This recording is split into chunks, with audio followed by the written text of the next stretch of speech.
Dikisahkan seorang pemuda bernama Daiwung yang sedang berjalan tertatih-tatih. Sejak kecil, dia dikenal akan kekuatannya. Dia terlalu kuat sampai-sampai bisa mengalahkan setiap orang di desanya dalam adu panco, bahkan sebelum mereka sempat melawan. Tapi entah kenapa suatu saat dia kembali ke desa dengan keadaan terluka dan juga kehilangan ingatannya. Daiwung mulai kehilangan kesadaran dan akhirnya dia terjatuh. Seorang pria yang tidak sengaja lewat bersama temannya kemudian berteriak jika ada yang pingsan. Akhirnya mereka pun menyelamatkan Daiwung. Dia beruntung karena bertemu dengan seorang gubernur yang baik dan bersedia untuk memberinya pekerjaan. Tepat di siang bolong, teriakan sang gubernur menggema meminta Daiwung untuk segera beristirahat. Tetapi Daiwung dengan kekuatan tanpa batasnya tidak mau berhenti dan terus melanjutkan pekerjaannya. Sang gubernur hanya bisa pasrah melihatnya. Dan begitulah kehidupan Daiwung sekarang. Meskipun dia lupa ingatan setelah kejadian di malam itu, kehidupan Daiwung sekarang terlihat cukup baik.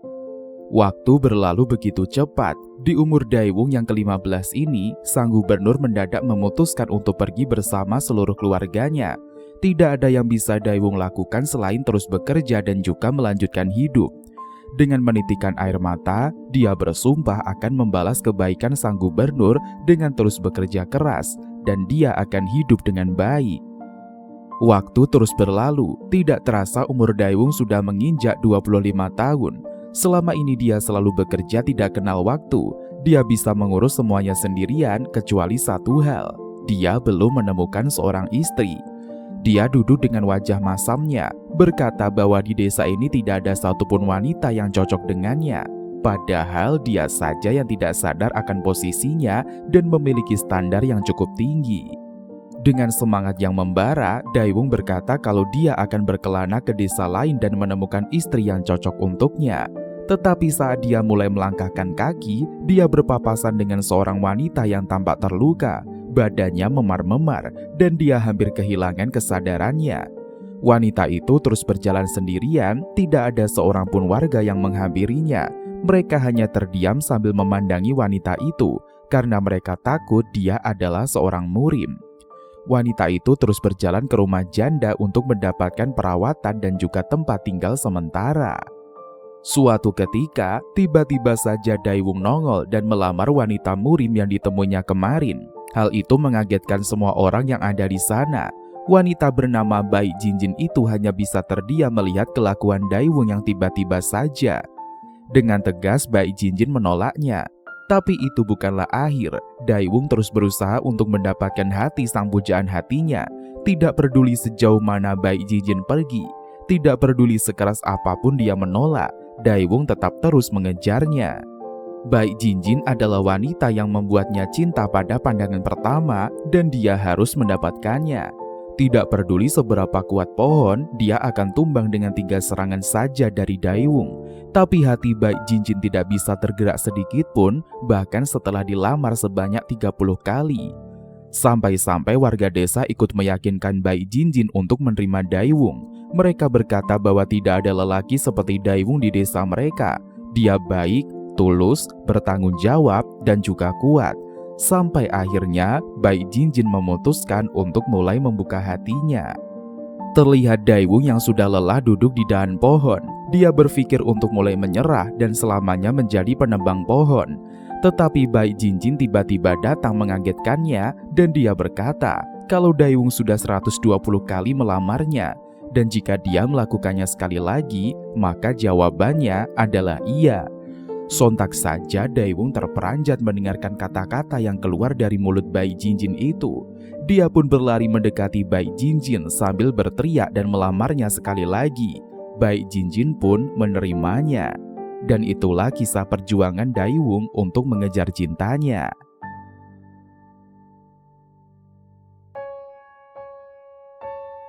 Waktu berlalu begitu cepat. Setelah menikah, Daiwung menggunakan seluruh tabungannya untuk membuka sebuah penginapan. Sampai suatu ketika, buah hati pernikahan mereka lahir, karakter utama kita bernama Sung Wo-mun. Daiwung dan juga Bai Jinjin terlihat sangat gembira atas kelahirannya. Tetapi setelah itu, tubuh bayi Jinjin mulai melemah dan juga kesakitan. Daewoo mengira itu hanya efek lelah setelah melahirkan, tapi ternyata penyakit itu tidak kunjung sembuh. Sampai suatu hari, lahirlah anak kedua mereka bernama Sun Wokang. Tetapi kabar gembira itu dibarengi dengan bayi Jinjin yang menjadi semakin parah, bahkan minum air saja dia kesusahan. Semua hal dilakukan oleh Daewoo. Dia bahkan menghabiskan seluruh uangnya untuk pengobatan sang istri. Bayi Jinjin hanya bisa meminta maaf karena tubuh lemahnya itu, dia selalu saja merepotkan Daewoo. Tetapi Daewoo dengan tegar berkata kalau dia akan terus bekerja dan melakukan apa saja demi kesembuhan sang istri. Bayi Jinjin hanya bisa menangis terharu mendengar itu.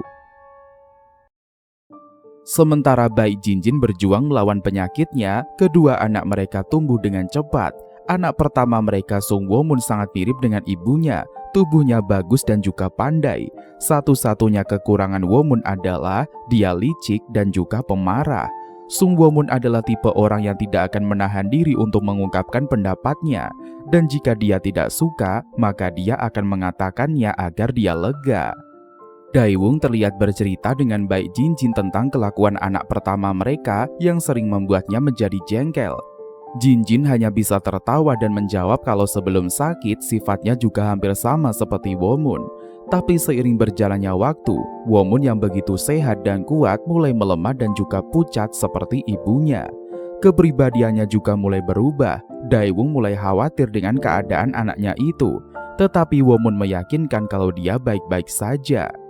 Daewoo mulai merasa khawatir dengan keadaan putra pertamanya itu. Bagaimana bisa seorang anak yang sangat aktif dan juga berlari kemanapun tiba-tiba jatuh sakit? Sementara di sisi lain, anak kedua yaitu Sun Wokang sangat berbeda dengan saudaranya. Dia sangat kuat dan juga kokoh, bahkan dia bisa dengan mudah membuat anak yang lebih tua darinya menangis. Tapi tidak seperti saudaranya, dia tidak pintar. Suatu ketika, saat Woo-mun berusia 10 tahun dan Wokang berusia 7 tahun, mereka menarik perhatian kelompok bela diri Hwasan yang sedang datang ke penginapan. Sambil menatap Wokang, salah satu dari mereka berkata kalau Wokang punya tubuh yang sangat bagus, dan jika dia mendapatkan pelatihan bela diri dari kelompok Hwasan, dia akan menjadi orang yang hebat. Hal itu membuat Daewoo merasa bangga dengan anak-anaknya.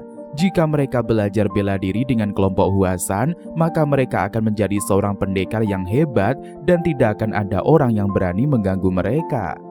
Tapi salah satu dari kelompok Hwasan berkata kalau dia khawatir dengan Woo-mun. Dia terlihat cerdas dan dari sorot matanya sangat ingin belajar, tetapi tubuhnya sangat lemah dan dia mungkin bisa mati dalam waktu 5 hari.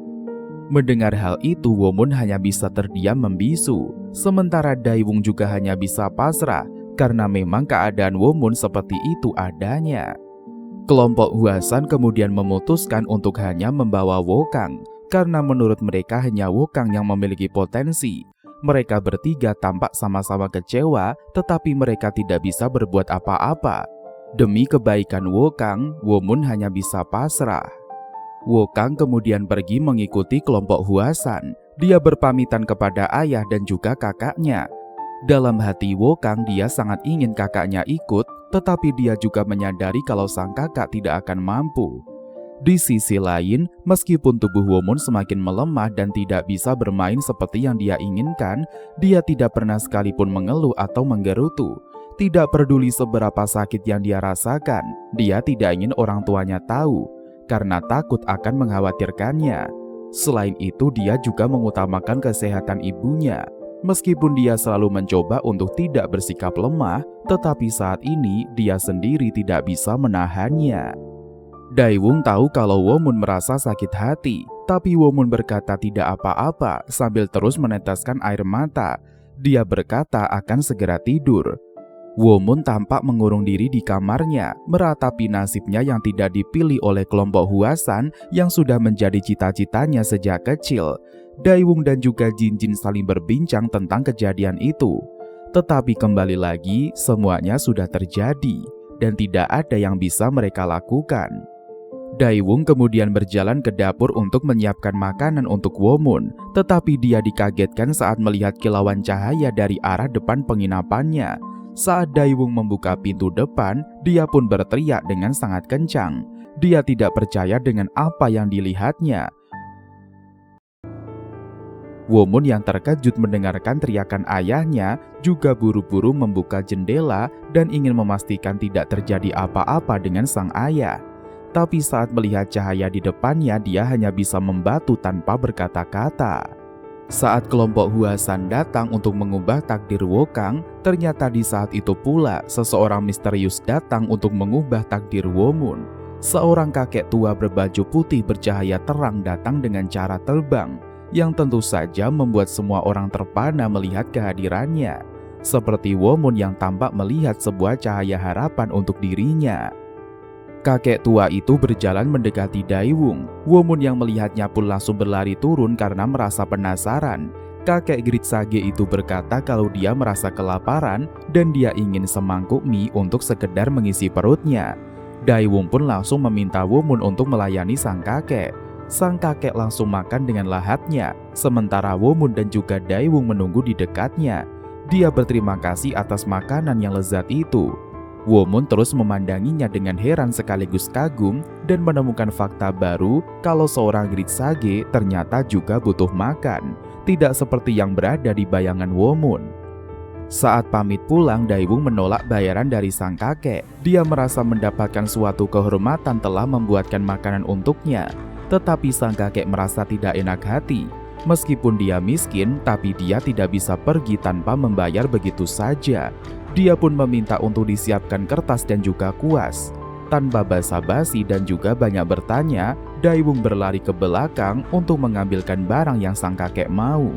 Saat Daiwung pergi, sang kakek berbicara dengan Womun. Dia tahu isi hati Womun yang sangat ingin belajar ilmu bela diri. Tetapi Womun sampai meratapinya karena tidak ada yang mengajarinya. Womun hanya bisa diam terkejut karena sang kakek tahu semua yang dia rasakan. Tidak berselang lama, Daiwung kemudian datang membawa kertas dan juga kuas yang diminta oleh sang kakek. Dia langsung memampang kertas kanvas di tembok. Goresan halus kuas dengan tinta hitamnya mulai menunjukkan gambaran-gambaran indah bak lukisan yang penuh makna. Sampai akhirnya lukisan sang kakek kemudian jadi. Sang kakek menegaskan kalau lukisan itu merupakan representasi dari rasa terima kasihnya dan dia berharap mereka mau menerimanya. Sang kakek pun pamit pergi, sementara Daiwung dan juga Womun masih terkesima dengan lukisan itu. Tiba-tiba saja Daiwung berteriak memanggil sang kakek karena dia lupa belum menanyakan namanya. Sambil berjalan keluar, sang kakek berkata untuk mengingatnya sebagai Master Celestial Third. Daiwung masih bingung dan merasa asing dengan panggilan itu. Sementara Womun masih terpaku dengan lukisannya. Semakin lama dilihat, lukisan itu seperti mulai berbisik dan mengatakan kalimat-kalimat yang tidak Womun pahami di telinganya. Suara itu hanya bisa didengar oleh Womun, suara dari Master Celestial pergerakan Laozu di Tao Ting Ching. Tapi bagaimanapun, Womun tidak paham dengan apa yang dikatakan oleh sang Master Celestial. Tapi perkataan itu membawa kehidupan di pemandangan di dalam kepala Womun. Dan dia mulai memasuki gerakan indah dari lukisan. Ada dua jenis seni bela diri yang bisa Womun peroleh dari lukisan itu, yaitu aliran sang ahli pedang dengan malaikat dan bantuan ilahi. Sementara yang satunya lagi adalah sang ahli pedang dari surga dan juga bumi. Mereka mulai mengajak Womun ke dunia mereka. Daiwung merasa bingung melihat Womun yang hanya diam terpaku di depan lukisan. Dia pun memanggilnya, tetapi Womun tidak bergeming. Womun berkata lirih kalau lukisannya hidup dan juga bergerak. Dia pun tersenyum tipis serasa melihat sebuah harapan dalam hidupnya. Waktu berjalan begitu cepat. Setelah hari itu, Womun menghabiskan waktu luang dengan memasuki lukisan itu. Dan saat dia berusia 20 tahun, dia tumbuh sebagai lelaki yang tangguh. Tetapi saat Womun sedang menikmati waktunya, Daiwung tiba-tiba memukul Womun dari belakang. Dia sudah sangat geram dengan kelakuan Womun yang setiap hari hanya diam terpaku di depan lukisan dan tidak mau membantu ayahnya. Womun yang kesakitan langsung berlari keluar rumah, tidak menghiraukan kata-kata ayahnya itu. Ternyata meskipun lukisan itu membantu Womun menjadi lebih kuat, pikiran Womun merupakan kebalikannya. Dia yang dikenal pandai sekarang menjadi orang yang paling bodoh di desa. Saat Womun mulai berlari, dia tidak sengaja berpapasan dengan sekelompok orang yang mengawal seorang wanita. Salah satu ajudan langsung memukul Womun yang berlari mendekat. Womun yang tidak siap langsung terjatuh dan mendapatkan cemoohan dari mereka. Womun hanya menatap dengan tatapan bodoh. Sekilas dia terkesima dengan wanita cantik yang ada di depannya. Sang ajudan terus memarahi Womun, bahkan dia berencana menghajar Womun untuk memberinya pelajaran. Womun yang takut langsung berlari. Sang wanita kemudian memerintahkan ajudannya untuk jangan melawan orang yang lemah, dan dia pun menurutinya. Tapi naas bagi Womun, dia yang baru berlari beberapa langkah nyaris menabrak seseorang di depannya yang langsung memberinya tendangan telak sampai dia kemudian tersungkur. Lelaki itu kemudian menyapa sang wanita yang ternyata bernama Yeon Si-hyun, tapi Yeon berusaha untuk mengacuhkannya. Lelaki itu kemudian mendekati Yeon sambil memberikan kabar kalau 10 hari lagi akan diadakan pertandingan di Gor Yangpyeong dan kebanyakan pendekar murim akan ikut. Dia berkata kalau Jeong Hwang Baek Sang-un, salah satu dari petarung terbaik yang ada di dunia, dan juga Gwaeyang Chang Mi Gyeong-hung, satu dari 6 pahlawan terhebat, akan ada di sana juga. Terlebih para master yang telah lama bersembunyi dalam bayangan pasti juga akan ikut serta. Tetapi Sion tidak terlalu menggubris perkataan lelaki itu. Dia meminta untuk mengurus urusannya sendiri. Yeon kemudian memutuskan untuk pergi bersama dengan para ajudannya. Sementara Womun hanya melamun sambil membayangkan sesuatu, memperkuat pemikiran orang-orang kalau dia memang orang bodoh yang sudah kehilangan otaknya. Sementara itu di penginapan, Daewung sedang merenung karena akhir-akhir ini bisnisnya tidak berjalan dengan lancar. Dan jika seperti ini terus, dia tidak akan bisa membayar pengobatan istrinya yang masih sakit-sakitan. Dia juga tidak akan bertahan sampai musim dingin tiba. Ditambah lagi anak pertamanya Womun yang hanya terdiam setiap hari di depan lukisan. Daewung berkata saat dia seusia Womun dia sudah bisa menyimpan banyak uang, tidak seperti Womun yang dungu dan tidak membantu apapun. Awalnya dia pikir lukisan itu akan membantu penyembuhannya, tapi entah mengapa pikirannya malah semakin lemah. Daewung mulai geram dan berinisiatif untuk membakar lukisan itu. Tapi Womun yang mendengarnya langsung berlari untuk menahan ayahnya. Dia melarang ayahnya membuang lukisan itu karena itu adalah miliknya. Womun terus menahan sampai Daewung akhirnya kehabisan napas. Dia tidak menyangka kalau Womun bisa sekuat itu. Daewung terus berteriak sampai Womun akhirnya melepaskannya. Tapi dia tetap tidak akan melepaskan lukisan itu. Di tengah pertengkaran itu, seorang kakek bernama Jin Won Meong atau kita sebut sebagai Mujin dan juga muridnya bernama Duah datang untuk berkunjung. Mereka menanyakan apakah masih ada makanan yang tersedia di restoran ini. Daewung pun langsung melayani mereka dengan sepenuh hati. Saat Daewung pergi ke dapur, Mujin dan juga Duah merasa bingung dengan apa yang dipikirkan oleh Womun sampai seserius itu. Sampai akhirnya Mujin merasakan sesuatu yang aneh dalam lukisan itu. Dia pun mulai mendekati Womun dan mengamati lukisannya. Dia cukup terkesima dan tahu kalau yang membuatnya adalah orang yang hebat. Saat sedang serius-seriusnya, Duah memanggil masternya karena mie pesanan mereka sudah siap. Di sisi lain, Daewung berteriak kepada Womun dan memintanya untuk mengantarkan makanan kepada keluarga Munga. Awalnya Womun menolak karena tahu ayahnya akan membuang lukisan itu, tapi Daewung berkata kalau dia tidak akan melakukannya. Womun langsung berlari kencang untuk melakukan tugasnya, berharap untuk segera pulang dan melihat lukisan itu kembali. Sementara Mujin yang sedang makan tiba-tiba kepikiran dengan lukisan itu, terasa ada sesuatu yang mengganggunya, bahkan Duah sampai harus menyadarkan Mujin dari lamunannya. Mujin kembali berjalan mendekati lukisan itu. Dia mencoba berkonsentrasi, sampai akhirnya dia menyadari kalau itu memang bukan lukisan biasa. Itu memang hanya sebuah gambar, tetapi bisa memancarkan energi yang sangat kuat.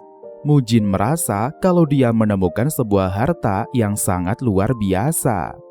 Tanpa berpikir panjang, Mujin memanggil Daewung. Dia bertanya apakah Daewung akan menjual lukisan itu. dia bersedia membayarnya berapapun yang Daewoo minta. Daewoo terdiam sejenak, dia tahu Woo Moon akan marah, tapi di sisi lain dia membutuhkan uang, dan dia juga sudah muak dengan lukisan itu.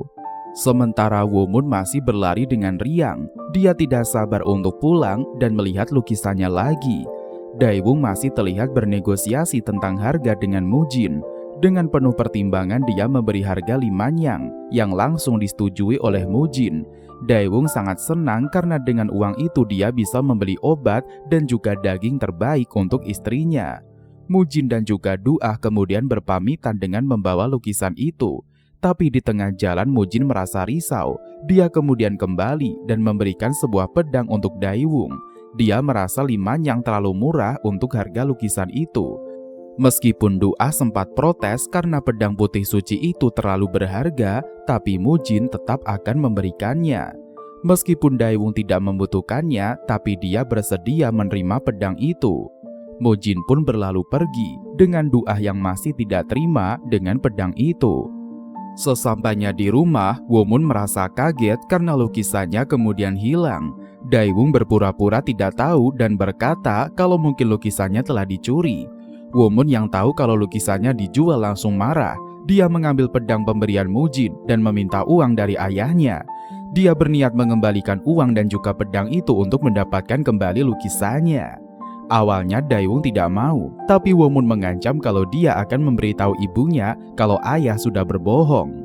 Daewoo yang tahu kalau kebohongan adalah hal yang paling tidak disukai oleh istrinya, kemudian langsung memberikan uang itu tanpa basa-basi. Dengan secepat kilat Woo Moon berlari keluar untuk mengejar Mujin. Daewoo yang melihatnya hanya bisa pasrah. Dia tidak percaya Woo Moon akan bertindak sejauh itu demi lukisan bodohnya. Woo Moon terus berlari secepat kilat. Dia berpikir kalau Mujin adalah seorang murim dan dia pasti berjalan ke arah Goryangpyeong. Di tengah perjalanan, Mujin dan juga Duah merasa kasihan saat teringat dengan Woo Moon, karena bagaimanapun pemilik asli lukisan itu adalah Woo Moon. Baru saja dibicarakan, tiba-tiba suara keras Woo Moon menggelegar, membuat seluruh tubuh merinding dan telinga Duah merasa sakit. Mujin langsung menoleh ke belakang dan ternyata ada Woo Moon yang berlari kencang ke arahnya. Mujin yang melihat Duah kesakitan merasa marah. Dia pun membalas Woo Moon dengan teriakan keras. Seketika mendorong tubuh Woo Moon ke belakang. Tapi Woo Moon tidak menyerah dan terus berlari maju. Di situ, Mujin baru menyadari kalau orang di belakangnya adalah Woo Moon, pemilik dari lukisan itu. Tanpa basa-basi, Woo Moon langsung menagih lukisannya dikembalikan. Mujin terkejut karena Woo Moon ternyata menguasai ilmu bela diri. Meskipun itu tidak terlalu mempengaruhinya, tetapi jurus teriakan Woo Moon cukup kuat untuk membuat Duah lumayan terganggu. Woo Moon kemudian bersujud, berkata kalau dia akan mengembalikan semua uang kepada Mujin asalkan dia mau mengembalikan lukisannya. Karena Mujin tidak cepat merespon, Woo Moon malah bangkit dan memaksa, membuat Duah marah dan memintanya untuk lebih sopan. Mujin mencoba memancing Woo Moon dan dia berkata kalau dia sudah membelinya dan itu bukan hak Woo Moon lagi. Mujin sebenarnya berniat mengembalikannya, tetapi dia masih penasaran dengan hubungan Woo Moon dan juga lukisan itu. Mujin mulai sadar kalau jurus teriakan tadi dikeluarkan Woo Moon dengan tidak sengaja. Dia merasa ini adalah hal yang menarik. Mujin berkata kalau dia membeli lukisan itu karena dia tahu keluarga Woo Moon sedang dalam masa sulit. Woo Moon yang mendengar itu pun langsung tergerak hatinya. Dia menyadari kalau lukisan itu sebenarnya bukan miliknya. Dia terlalu egois sampai melupakan tentang pengobatan sang ibu. Ayahnya pasti sangat membutuhkan uang itu. Woo Moon langsung menunduk dan meminta maaf atas kelakuannya tadi. Dia meminta Mujin untuk menyimpan lukisan itu. Mujin pun terkejut karena untuk seseorang yang keras kepala, Woo Moon bisa menyerah secepat itu saat mendengarkan soal keluarga. Dia merasa hati Woo Moon berada di tempat yang benar. Mujin kembali membuat kesepakatan untuk Woo Moon. Kalau Woo Moon bisa menyentuh Mujin dengan satu jari meskipun sekali saja, maka Mujin akan mengembalikan lukisannya dan uangnya juga akan menjadi milik Woo Moon. Mendapatkan penawaran itu, Woo Moon langsung bersemangat. Woo Moon berdiri dengan gagahnya. Dia sangat percaya diri bisa memenangkan uang untuk pengobatan ibunya dan juga mendapatkan lukisannya kembali.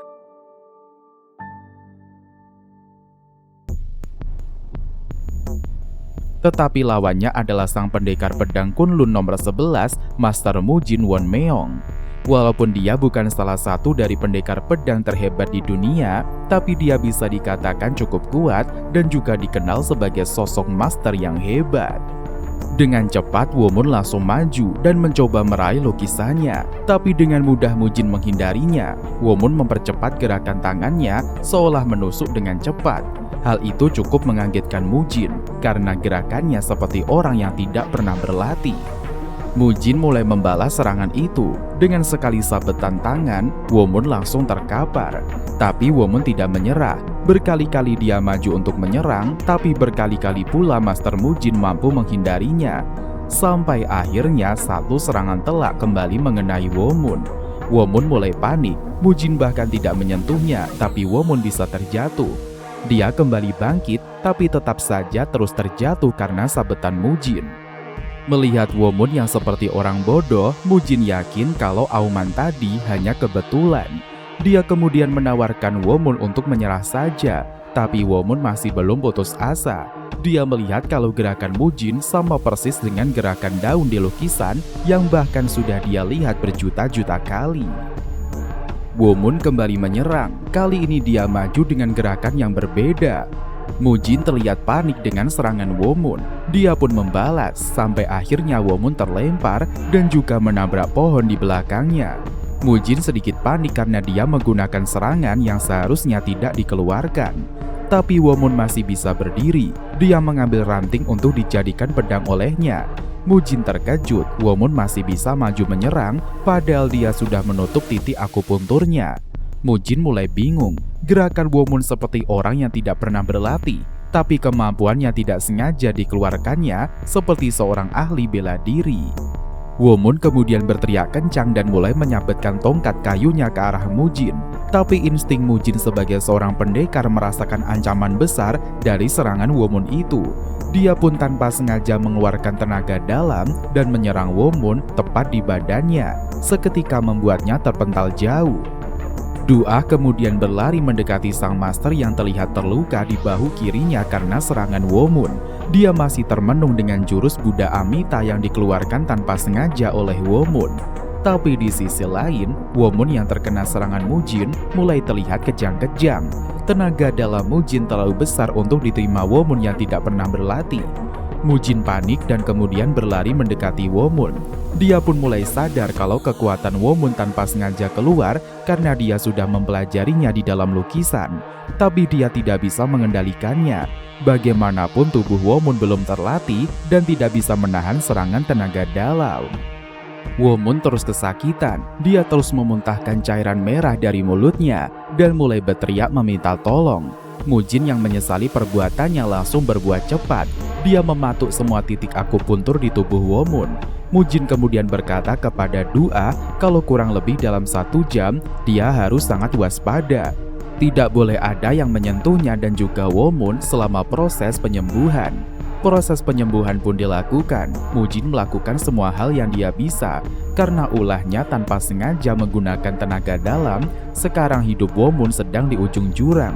Womun yang kesakitan mulai menangis dan dia memanggil ayah dan juga ibunya. Dia merasa hidupnya tidak akan lama lagi. Sementara Duah mulai panik. Mereka berada di tengah jalan dan pasti ada orang jahat yang akan lewat di sana.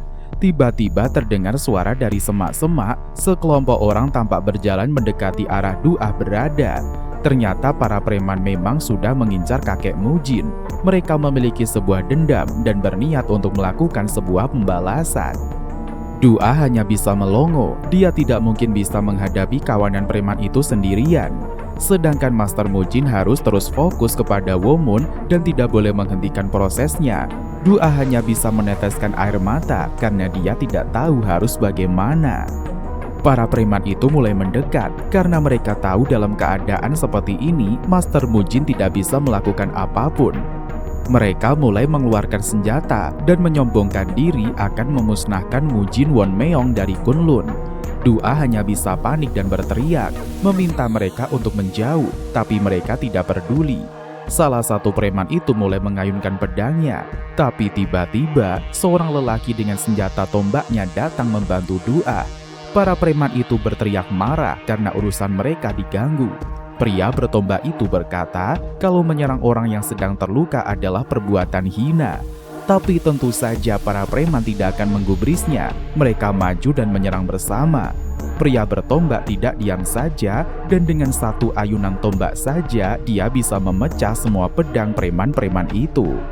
Mereka pun mulai panik, mulai bingung kenapa hal itu terjadi dengan begitu cepat. Sang master tombak kembali memasang kuda-kuda bersiap untuk menyerang lagi. Di sisi lain, Master Mujin masih berusaha memulihkan Womun sekuat tenaganya. Dia merasa tubuh Womun menyedot energinya dengan begitu cepat. Sampai akhirnya, Womun masuk ke alam bawah sadarnya dan dia melihat bagian dalam tubuhnya yang sedang terkoyak.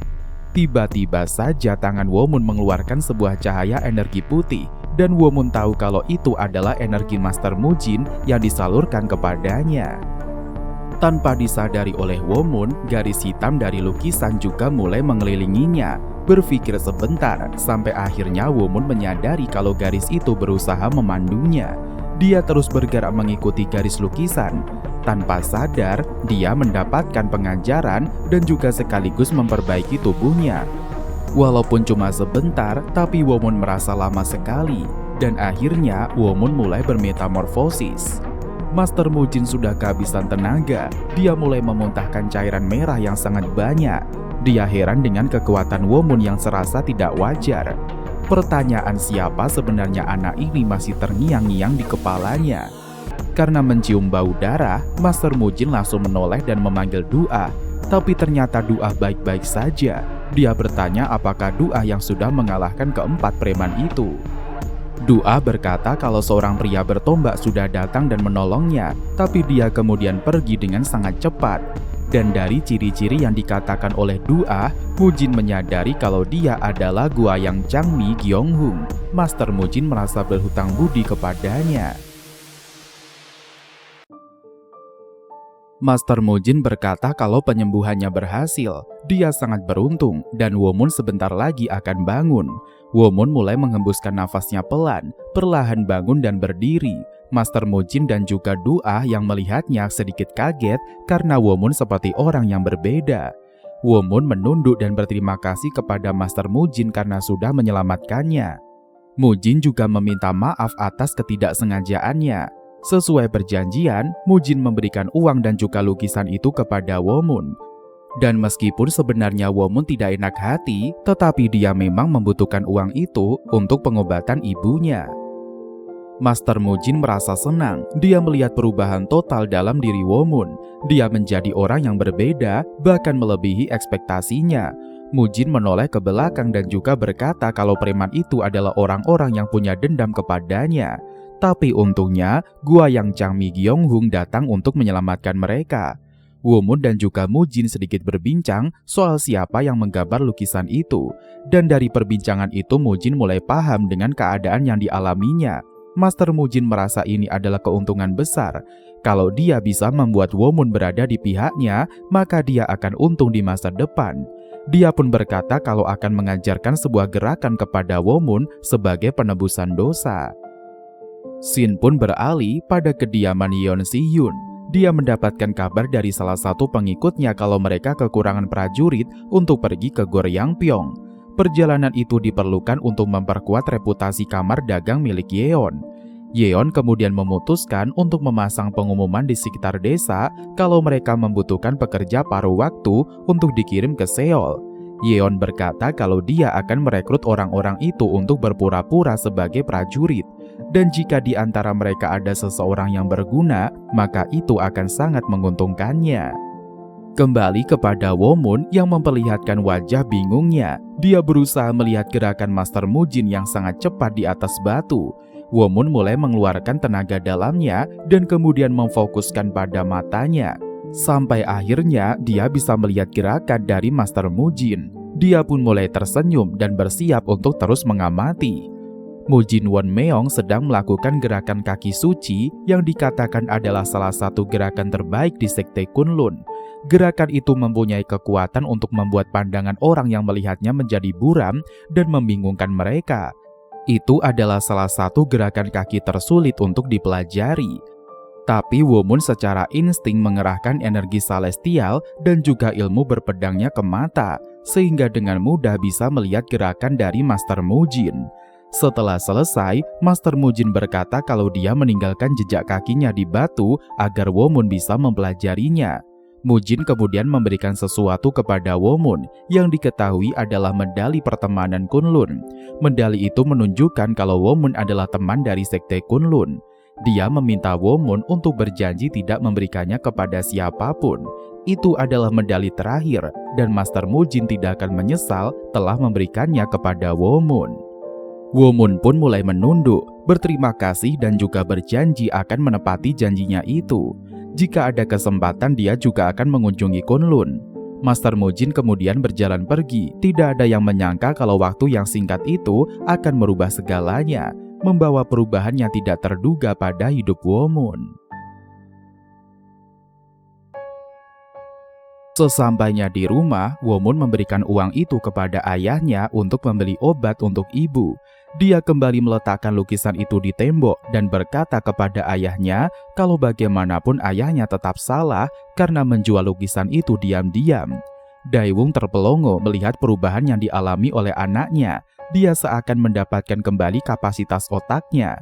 Tapi pendapatnya dipatahkan saat Womun kembali duduk dan melamun di depan lukisan itu lagi.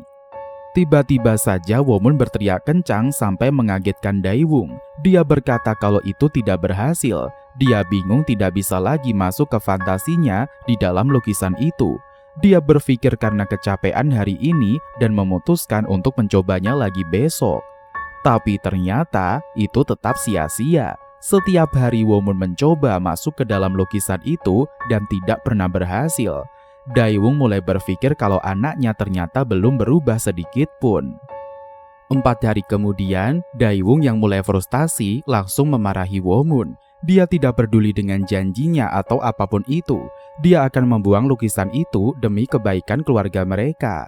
Womun yang memang sudah waras langsung termenung dengan perkataan ayahnya.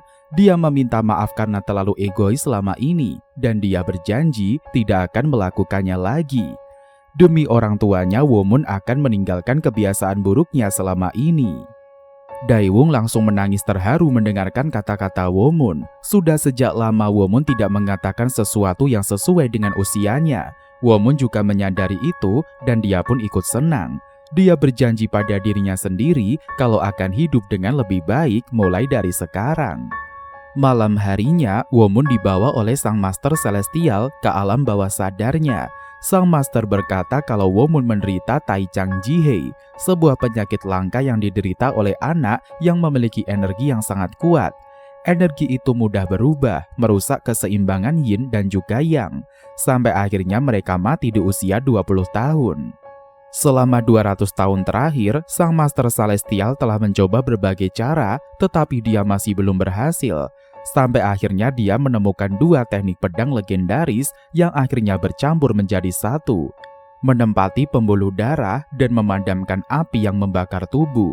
Womun sadar kalau dia adalah salah satu penderita penyakit langka itu, dan lukisan itu dibuat untuk menyembuhkannya.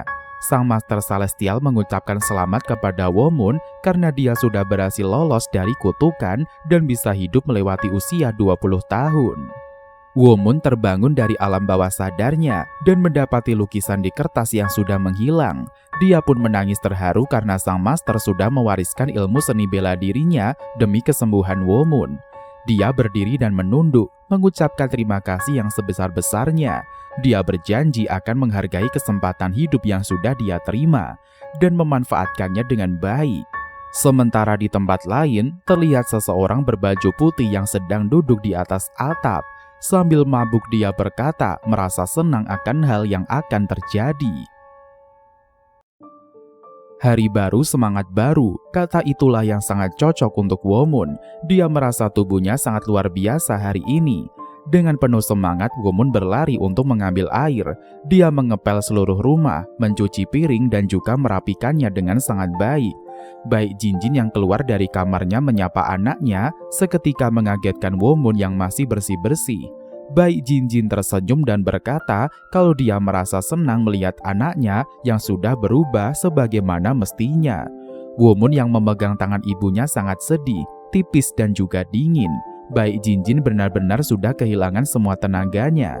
Dia kemudian menggandeng ibunya untuk berjalan kembali ke kamar dan juga beristirahat.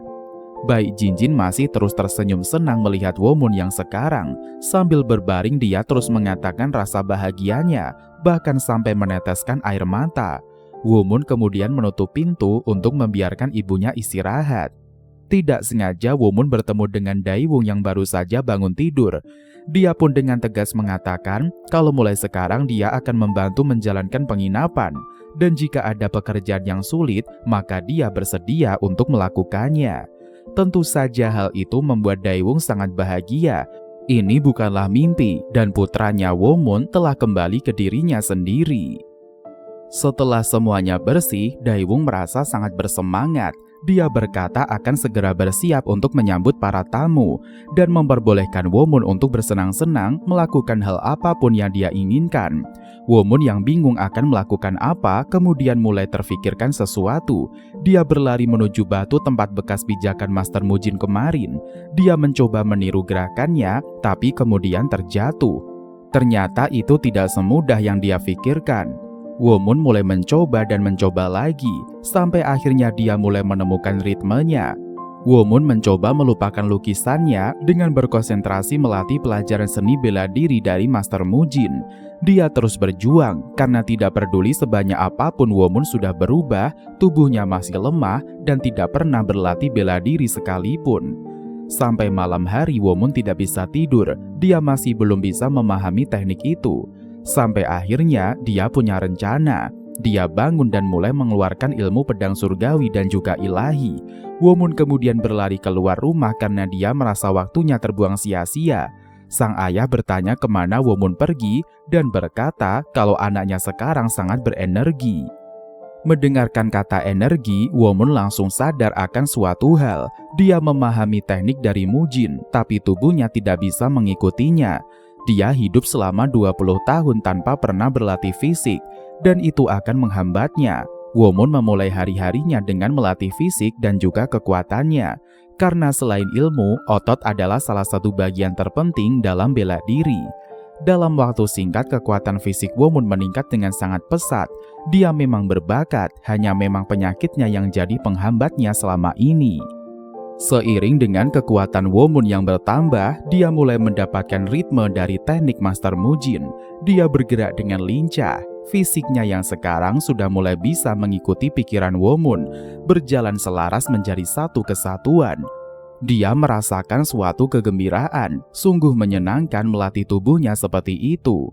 Saat sedang berkonsentrasi, Womun tanpa sengaja mengeluarkan pedang hitam bayangan di tangannya.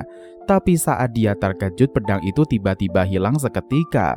Womun sudah menyelesaikan teknik dari Master Mujin dan tanpa sadar dia menciptakan hasrat akan pedang. Sejak kejadian itu, Womun sangat menyukai pedang. Dia ingin pedang dan berniat untuk menjadi seorang pendekar pedang.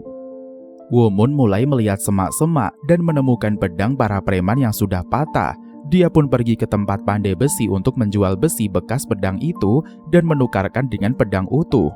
Womun beralasan kalau dia butuh pedang. Dunia tidak aman dan dia harus berjaga-jaga. Sang pandai besi melihat Womun yang tampak berubah dan tidak seperti biasanya. Dia pun berkata kalau besi itu memang bisa kembali menjadi pedang setelah meleleh. Tetapi Womun tidak bisa membeli pedang utuh dengan itu. Paman pandai besi berkata kalau dia tidak membuat pedang lagi, dan dia tidak mau pedang buatannya mengambil nyawa banyak orang. Tetapi Womun tidak kehabisan akal. Dia berkata kalau dia akan membuatnya sendiri dan meminta paman untuk mengajarinya. Womun meminta dengan sungguh, dan sebagai gantinya dia mau melakukan hal apapun yang paman suruh. Paman yang melihat kesungguhan Womun kemudian meminta Womun untuk memindahkan semua peralatan besi ke gudang, dan jika berhasil, dia berjanji akan mengajari Womun. Paman pandai besi tersenyum licik karena dia mengira akan susah bagi orang seperti Womun untuk melakukan itu. Tetapi 2 jam kemudian, Womun datang dan melaporkan kalau dia sudah selesai memindahkan semua besi, dan sekarang dia menagih janjinya. Paman Pandai Besi pun terperanjat. Bagaimana bisa besi seberat dan juga sebanyak itu dipindahkan dengan begitu singkat? Tapi janji tetaplah janji, dan dia akan menepatinya. Womun pun bersorak bahagia dan mengucapkan terima kasih. Paman meminta putranya bernama Min Seong untuk mengajarkan kepada Womun bagaimana cara menggunakan bilo atau alat penghembus api. Awalnya Min Seong tidak mau mengajari Womun karena dia terkenal idiot. Tapi Paman Pandai Besi memaksa karena dia sudah berjanji. Meskipun dengan hati yang tidak ikhlas, akhirnya Min Seong pun mau mengajari Womun. Womun langsung mempraktekkan cara menggunakan bilo setelah diajari oleh Min Seong, dan dengan mudah dia berhasil melakukannya. Min Seong terlihat jengkel, dia masih tidak menyangka bagaimana bisa si idiot menjadi begitu pintar. Dia pun kemudian mengajak Womun untuk beralih ke proses penempaan.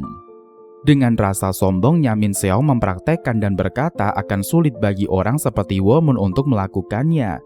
Tetapi setelah dicoba, ternyata itu melebihi ekspektasi. Womun dapat melakukannya dengan baik dan bahkan dia tidak berkeringat. Min Seong merasa kalau Womun bahkan bisa melebihi ayahnya. Dengan jengkelnya, Min Seong menghentikan penempaan dan beralih ke proses pengelasan.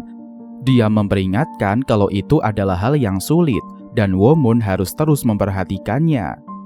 Min Seong mulai putus asa. Dia merasa sebal karena semua hal bisa dilakukan oleh Womun dengan sangat baik. Paman Pandai Besi yang melihatnya dari jauh juga merasa kagum. Serasa Womun berbicara dengan pedangnya saat dia menempanya. Wajah Womun tampak begitu gembira dan juga menikmatinya. Wajah yang bahkan tidak pernah diperlihatkan oleh Paman Pandai Besi yang sudah bekerja selama puluhan tahun. Paman Pandai Besi kemudian menghentikan kegiatan mereka dan berkata kalau mulai sekarang dia sendiri yang akan mengajari Womun.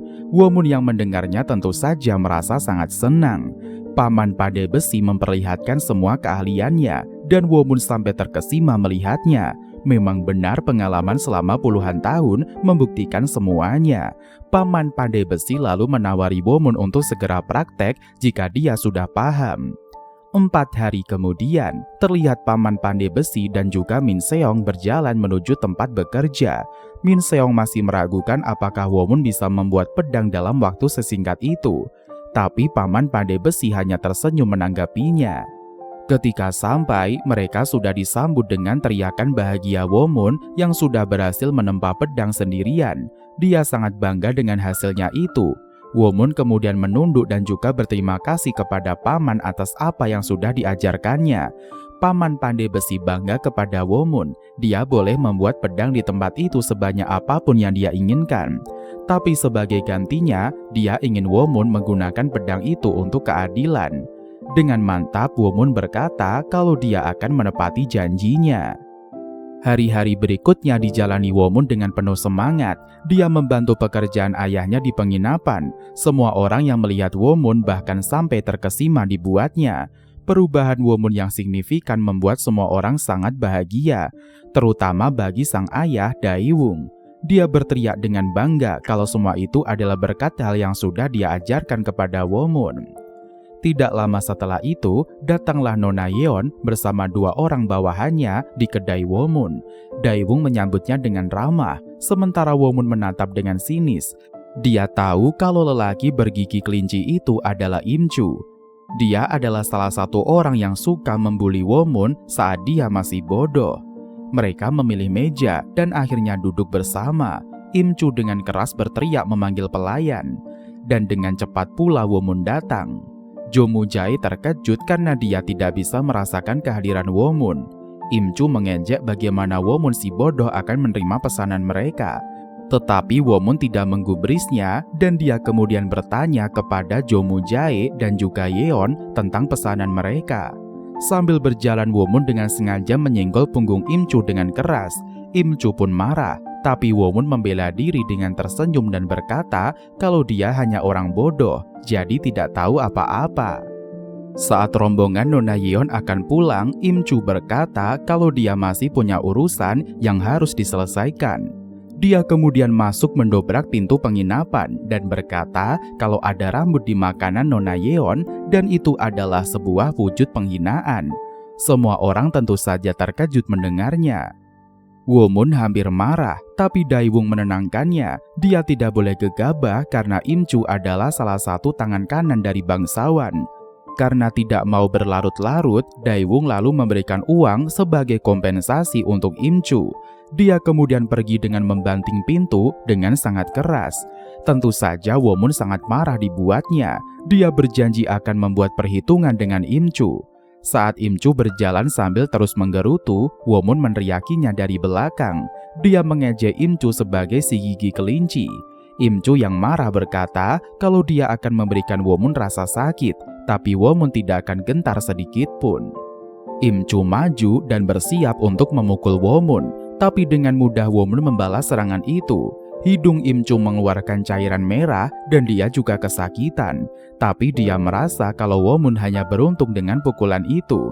Dia pun maju menyerang sekali lagi dan kali ini Womun memukulnya dengan lebih keras. Menendangnya tepat di ulu hati dan kemudian memegang gigi Imcu. Dia memperingatkan Imcu agar tidak datang kembali ke penginapannya dan dia juga meminta uangnya kembali. Imcu yang tidak berdaya tentu saja hanya pasrah. Womun lalu memberikan pukulan terakhir tepat di wajahnya yang membuat Imcu langsung lari tunggang langgang. Pagi harinya, Womun berkata kepada sang ayah kalau Imcu mengembalikan uangnya. Daewung yang tidak curiga pun langsung percaya dengan perkataan putranya itu. Tapi tidak lama setelah itu datanglah rombongan wanita cantik berbaju putih. Womun terdiam sejenak dan pandangannya tertuju pada seorang gadis berambut orange yang berdiri paling belakang. Saking kagumnya Womun, dia tidak menyadari kalau rombongan itu berjalan melewatinya. Diketahui kalau gadis berambut orange itu bernama Yeo Seol. Dia adalah murid paling junior di rombongan itu dan selalu dikucilkan. Womun lalu memutuskan untuk melayani mereka semua sebagaimana mestinya menyambut tamu.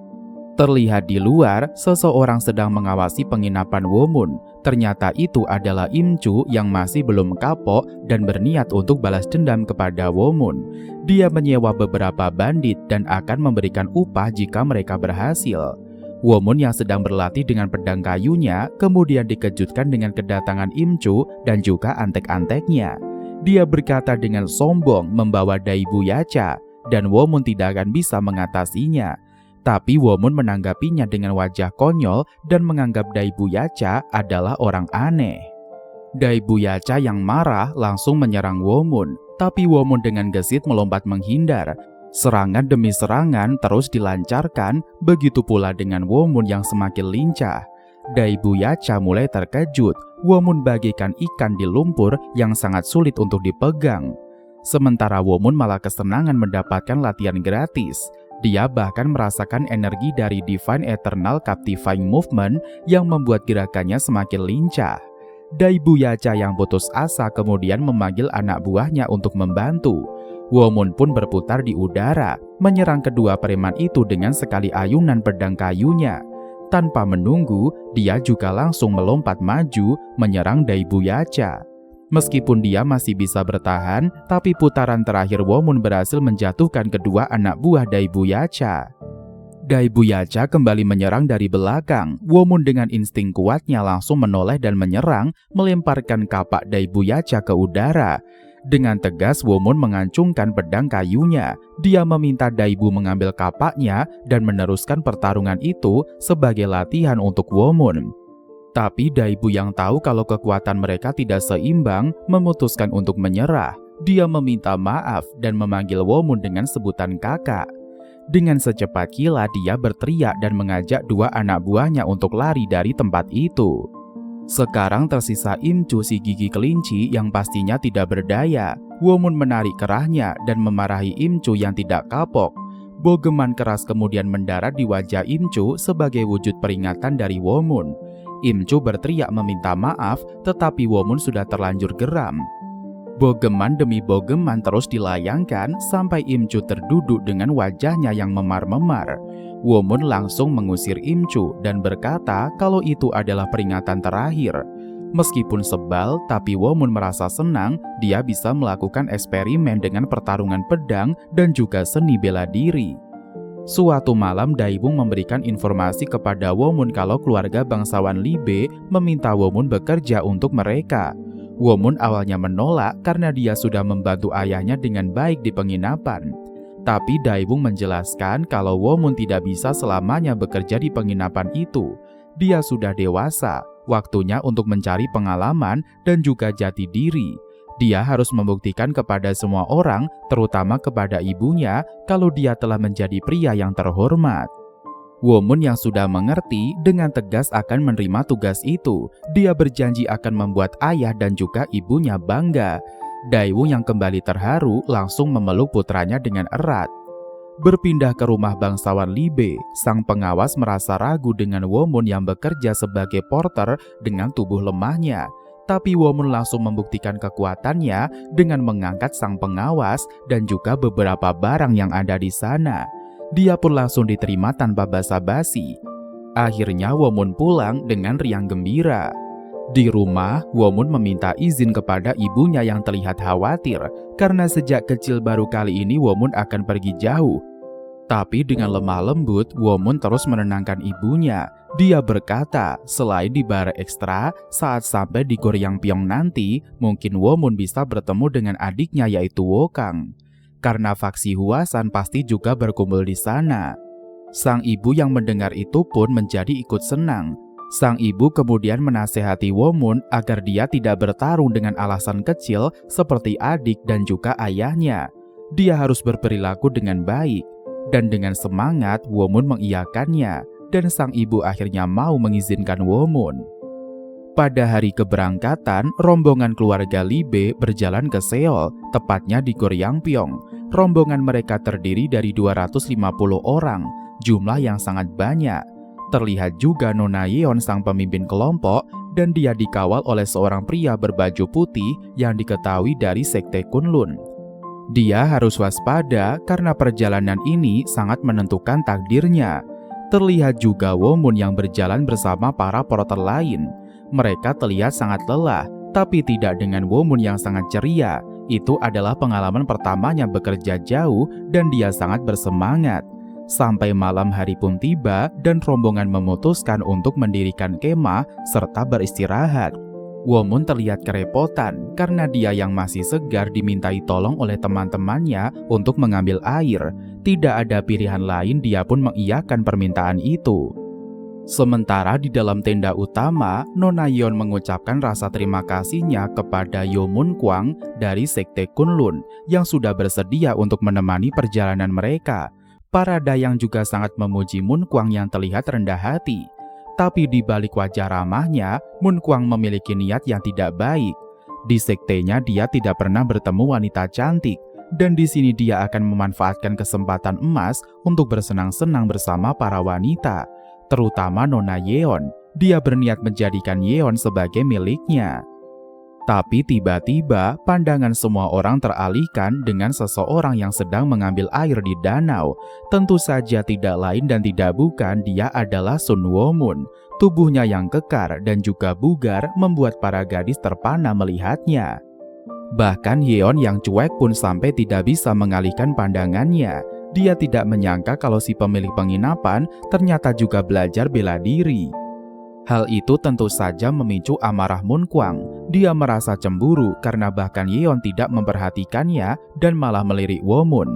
Dengan secepat kilat dia mengeluarkan jarum beracun dari bajunya dan melemparkannya tepat ke arah Womun. Memang serangan yang sepele, tapi dengan jarum itu Mun Kwang berniat membuat Womun cacat selamanya. Tapi di luar dugaan, Womun menampik serangan itu seperti menepuk nyamuk, gerakan yang sangat cepat dan juga bahkan tidak bisa dilihat dengan mata telanjang. Mun Seong pun terperanjat, dia tidak percaya serangan rahasianya dapat dibatalkan dengan mudah. Saat dia menoleh, Womun sudah menatapnya dengan tatapan tajam yang sangat mengintimidasi. Mun Seong pun memalingkan wajahnya, tubuhnya langsung merinding dibuatnya. Dari situ dia sadar kalau Womun adalah seorang master bela diri. Tapi karena tidak mau memperpanjang masalah, Womun berbalik dan berjalan pergi dengan riang gembira. Womun dengan wajah mengantuknya kemudian berjalan menjauhi perkemahan. Dia berencana untuk latihan dengan pedang kayunya. Meski hanya sesaat, Womun selalu menyempatkan untuk melatih tekniknya secara teratur. Karena dengan berlatih bela diri, Womun dapat merevitalisasi pikirannya dan bahkan otot-otot di tubuhnya, yang semakin lama semakin tumbuh menjadi lebih kuat. Dengan gerakan badannya yang lentur, Womun terus mengayunkan pedang kayunya dengan gesit.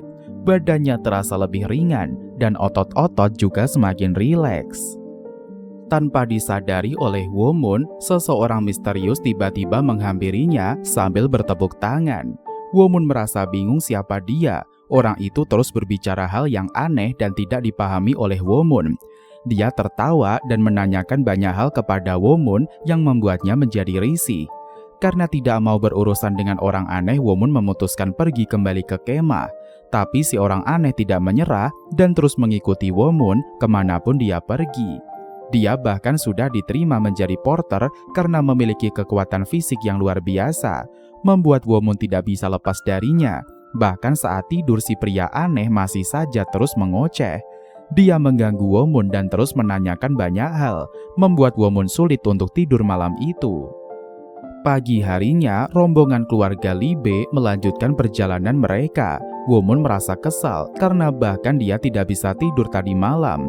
Sementara si orang aneh terlihat sangat segar bugar, mereka terus saja berseteru sepanjang jalan. Womun selalu berusaha menghindar, tapi si pria aneh memiliki energi yang lebih untuk terus mengikutinya. Tiba-tiba si pria aneh menoleh ke belakang dengan wajah yang serius. Bertepatan dengan itu, salah satu pengawas memberikan pengumuman agar rombongan berhenti untuk makan siang terlebih dahulu. Si pria aneh langsung menarik tangan Womun dan berkata kalau dia akan menunjukkan sesuatu yang menarik kepada Womun. Karena penasaran, Womun pun mengikutinya. Si pria aneh berlari begitu cepat, berkata kalau Womun akan menyesal jika tidak mengikutinya. Sementara itu Womun terlihat ngos-ngosan. Dia bingung bagaimana si orang aneh bisa berlari begitu cepat. Sudah jelas kalau dia bukan orang biasa. Sampai akhirnya mereka berhenti di suatu lembah. Womun tampak terkejut melihat sesuatu di depannya. Si pria aneh menjelaskan kalau itu adalah harimau surgawi berambut perak, salah satu binatang yang paling berharga, dan dia lahir dengan cahaya ilahi. Harimau besar itu tampak sudah tiada, menyisakan anaknya yang masih kecil. Dengan insting untuk melindungi ibunya, si harimau kecil maju dan menyerang. Tapi si pria aneh menampiknya sampai terjatuh. Dia bangkit lagi dan kembali berdiri di dekat ibunya. Womun merasa kasihan dengan harimau kecil itu, dan si pria aneh menawarkan agar Womun memeliharanya saja. Mereka berdua kembali beradu argumen, dan secara diam-diam si pria aneh mengeluarkan jurus dari sebelah tangannya. Hal itu membuat batu besar terjatuh ke arah kedua harimau. Si harimau kecil berteriak sambil melindungi ibunya. Untungnya dengan secepat kilat, Womun berlari dan menahan batu itu. Dia berkata kepada harimau kecil kalau ibunya telah tiada, tapi dia tetap harus bertahan hidup. Sang harimau kecil paham dan terharu melihat perlakuan Womun kepadanya. Si pria aneh berkata kalau harimau itu pasti anak ketiga, dan dia adalah yang terkuat daripada yang lainnya. Pandangan si harimau kecil mulai mengarah kepada Womun. Secara tidak langsung mereka telah membuat ikatan batin. Mereka seperti memang ditakdirkan untuk bersama. Womun merasa jengkel karena dia tahu kejadian itu sudah direncanakan oleh si pria aneh. Si pria aneh hanya tertawa dan tidak mau mengaku. Dia kemudian terbang pergi meninggalkan Womun dari tempat itu. Awalnya Womun mau meninggalkan harimau itu karena dia merasa tidak mampu dan juga tidak punya waktu untuk merawatnya. Si harimau kecil menangis. Dia merasa sedih telah ditinggalkan oleh ibunya dan sekarang dia tidak tahu harus melakukan apa. Tetapi setelah mengingat pengorbanan Womun yang tulus, harimau kecil mencium ibunya untuk mengucapkan salam perpisahan. Dia kemudian berlari untuk menyusul Womun. Sekembalinya ke tempat kemah, si pria aneh menyambut kedatangan Womun dengan peliharaan barunya. Womun beralasan harimau kecil itu terus mengikutinya dan dia tidak tahu lagi harus melakukan apa selain harus merawatnya. Si pria aneh terus menertawakannya, tapi dia mulai serius dan menjelaskan kalau harimau ilahi tidak akan menyerang tanpa alasan, karena dia memiliki cahaya ilahi. Dia juga istimewa karena omnivora dan tidak akan sulit untuk memberinya makan. Womun yang sudah lelah lalu meminta si pria aneh mengambilkannya nasi. Karena si harimau kecil tampak kelelahan, si pria aneh pun dengan senang hati melakukannya. Womun memandang harimau kecil itu sambil berkata kalau sekarang mereka akan menjadi teman yang baik. Si pria aneh berjalan menuju tempat makan dan meminta persediaan nasi. Mereka berkata kalau waktu makan sudah habis, tapi si pria aneh terus menawar. Munseong yang melihat dari kejauhan merasa penasaran dengan apa yang terjadi.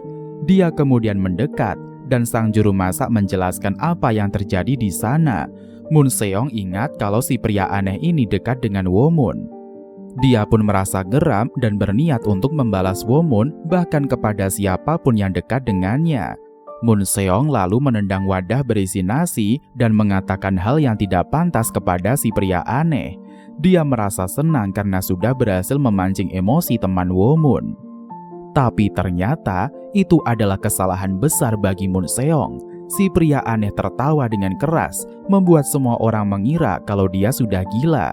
Tapi tawanya semakin keras dan semakin keras. Suara tawa itu meledak bahkan sampai menghancurkan gedang telinga siapapun yang mendengarnya. Munseong pun tidak luput dari sasaran.